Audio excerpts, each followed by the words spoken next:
অসহায়। আমার এই গরিব সাহাবী এতই যে অসহায়, কাপড় চোপড়ের ব্যবস্থা নাই, খানা দানাও নাই।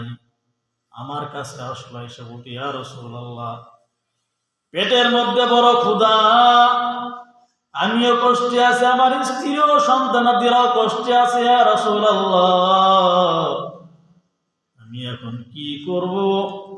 আর সইতে পারতেছি না ইয়া রাসূলুল্লাহ। রহমতের নবী আমার বললেন, ও আমার সাহাবী, আমি তোমার একটা আমল বইলে দিতেছি, আমলটা করো। আল্লাহ পাক, আল্লাহ পাকের কুদরতি খাজানা থেকে আল্লাহ পাক গায়েবী ভাবে তোমার রিজিকের খানার ব্যবস্থা করে দিবি। সুবহানাল্লাহ।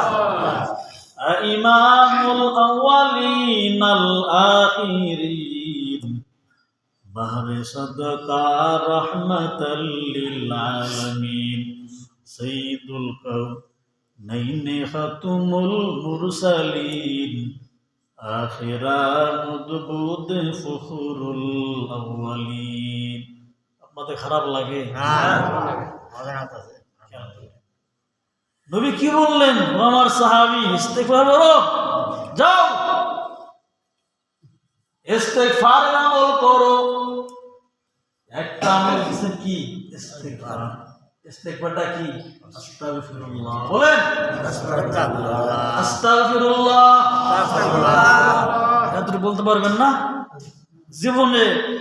ইস্তেগফার, আস্তাগফিরুল্লাহ, আস্তাগফিরুল্লাহ, আস্তাগফিরুল্লাহ। হাঁটতেছেন, কাজ করতেছেন, যাই করেন না কেন, জবান আপনি আজকের এই বয়ানটা করলে মতো ঢুকা রেখে, আমার ইমাম সাহেব হুজুর আমার একটা আমল ইস্তেগফার আমি দেই নাই, আমার রাসূল দিয়েছেন, আমার আল্লাহ ঠিক কিনা বলেন? ঠিক। সাহাবী ইস্তেগফার আমল শুরু করে দিলেন, ইস্তেগফার করতেছে। আর আমরা কি করতে হয়? ওরে খানা না আর কই ইস্তেগফার করা লাগে, ও কাম না করলে কি আর বোকা করে বাদ জুটবো নাকি? কাজ করা লাগবে।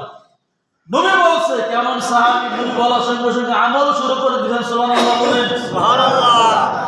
নবীর এত মানা মানতেন, নবী বলছে আর কোনো এশকাল নাই, এমন ছিলেন সাহাবায়ে কেরাম। সুবহানাল্লাহ। সাহাবী ইস্তেগফার করতেছে, ইস্তেগফার করতেছে, আস্তাগফিরুল্লাহ, আস্তাগফিরুল্লাহ ওয়া আতুবু ইলাইহি, আস্তাগফিরুল্লাহ ওয়া আতুবু ইলাইহি, আস্তাগফিরুল্লাহ ওয়া আতুবু ইলাইহি পড়তে আছে। সাহাবীর হঠাৎ করে প্রস্রাবের ব্যাগ হয়েছে, পেশাবের প্রস্রাব কি? প্রস্রাবের ব্যাগ হয়েছে, প্রস্রাব করবে। আগের সময় তো লেট্রিন ছিল না, বাথরুম ছিল না, এখন তো ঘরের ভিতরে অ্যাটাচড বাথরুম, ঠিক না? অ্যাটাচড ঘরে বাথরুম, জেনে খাও না এখানে সব ঘরের ভিতর। ওই সময় বাথরুম ঘরে ছিল না, বাইরেও ছিল না, জঙ্গলে যাও। সাহাবীর যখন প্রস্রাবে চাপ ধরলো হইছে, সাহাবী জঙ্গলে চইলা গেল। জঙ্গলে গিয়ে একটু আরাম জাপ বৈশা প্রস্রাব করবেন, এমন সময় প্রস্রাব করতেছেন, এমন হালাত দেখলেন এক ইঁদুর গর্ত থেকে বের হয়ে আসতেছে, আর মুখের মধ্যে কিছু স্বর্ণ মুদ্রা। সুবহানাল্লাহ। স্বর্ণ মুদ্রা নিয়ে আইসা ওই সাহাবীর কাছে রেখা চলে যাইতেছে। একটা রেখা চলে গেল, ও মিয়ারা বানায় বানায় নবীজির হাদিস। ওই ইঁদুর আবার গর্তের ভিতরে গেল, যাবার পর একটা স্বর্ণ মুদ্রা মুখের মধ্যে কামড়ায় নিয়ে আইয়া সাহাবীর সামনে রেখে আবার গর্তের মধ্যে চলে গেল। এইভাবে স্বর্ণ মুদ্রা নিয়ে যেতেছে, গড়তে যাইতেছে, রেখা যাইতেছেন, গড়তে যাইতেছেন, আবার রেখা যাইতেছে। এইভাবে 14টা স্বর্ণ মুদ্রা নিয়ে আইসা সাহাবীর সামনে রেখা দিচ্ছেন। সুবহানাল্লাহ। কয়টা? 14টা। ইয়া সেগুলো কিতাবের কথা বলতেছে, বানাই ওয়াজ করি। 14টা স্বর্ণ মুদ্রা রেখে গেল। ইঁদুর যাওয়ার সময় ল্যাস নাড়ায়া বুঝাইতেছেন, নবীর সাহাবী আমার কাছে আর কোন স্বর্ণ মুদ্রা নাই। লেস নারায়া বুঝা আমার কাছে স্বর্ণ মুদ্রা নাই। লেস নারায়া চলে গেল আমার গর্তের ভিতরে 14টা স্বর্ণ মুদ্রা রেখে চলে গেল। সাহাবী 14টা স্বর্ণ মুদ্রা নিয়ে বাড়িতে যান নাই। বলে রহমতের নবী আমার ইস্তেগফারে আমল করতে বলেছেন, আমি ইস্তেগফার করেছি আস্তাগফিরুল্লাহ। বলেন আস্তাগফিরুল্লাহ,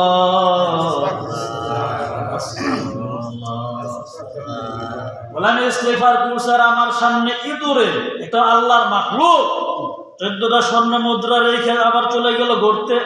14টা স্বর্ণ মুদ্রা নিয়ে নবীরে যায় বলতেছেন, ইয়া রাসূলুল্লাহ, জঙ্গল গেছে প্রস্রাব করার জন্য, একটা ইঁদুর এইভাবে 14টা স্বর্ণ মুদ্রা রেখে দিয়ে গেল। নবী দেখার পর বলতেছেন, ও আমার সাহাবী, তুমি যে ইস্তিগফার করেছো, আল্লাহ পাক ইস্তিগফারের বদৌলতে তোমাকে 14টা স্বর্ণ মুদ্রা দান করেছে। সুবহানাল্লাহ। হামসিরাতে মুস্তফা দরতমামি হালে উকুন নিত্তেবা। সাহাবী নবীর কথা মানে আমল করছেন, নগদ পুরস্কার পাইছেন নি? 14টা স্বর্ণ মুদ্রা আল্লাহ পাক দান করলেন। নবী বললেন, ও আমার সাহাবী, তুমি 14টা স্বর্ণ মুদ্রা বাড়িতে নিয়ে যাও, এগুলো বিক্রি করিয়া তোমার সংসারে খানা দানা কাপড় চোপড়ের আয়োজনের ব্যবস্থা করো। সুবহানাল্লাহ। ইস্তেগফার এমন এক আমল, যে আমল করার কারণে আল্লাহ পাক গায়বী ভাবে সাহাবীর রিজিকের ব্যবস্থা করে দিলেন। সুবহানাল্লাহ। আল্লাহ পারেননি? আল্লাহ পাক এইভাবে ইস্তেগফারের বদৌলতে সাহাবীর রিজিকের ব্যবস্থা করেছেন। আর আল্লাহর বান্দা যুবক চাকরির জন্য দৌড়াইতে, চাকরি নাই। ওই যুবকের এক আলিম বাতলায় দিল, ভাই তোমার চাকরি দরকার, ঠিক আছে, তুমি ইস্তেগফারের আমল করো, নিয়মিত ইস্তেগফার করো, হাঁটতে চলতে উঠতে বসতে সকালে বিকালে ঘুমাইতে গেলেও করো। ওই ব্যক্তি ইস্তেগফার পড়তে 40 দিনের মাথায় আল্লাহ পাক ওই যুবকের চাকরির ব্যবস্থা করে দিলেন। সুবহানাল্লাহ। যুবক কইতো, আমি এতদিন মেহনত করিয়া চাকরি পাই না, কিন্তু আমার ইস্তেগফার আমার চাকরির দরজা খুলে দিছে। সুবহানাল্লাহ। আমি চেষ্টা সাধনা করিয়া পাই নাই, কিন্তু ইস্তেগফার আস্তাগফিরুল্লাহ ওয়া আতুবু ইলাইহি ইস্তেগফার আমার চাকরি দরজা খুলে দিছি। 40 দিনের মাথায় চাকরি পেয়ে গেল। খেয়াল করেন, সময় কিন্তু শেষ। আরেক মহিলা, ওই মহিলার রাত্রে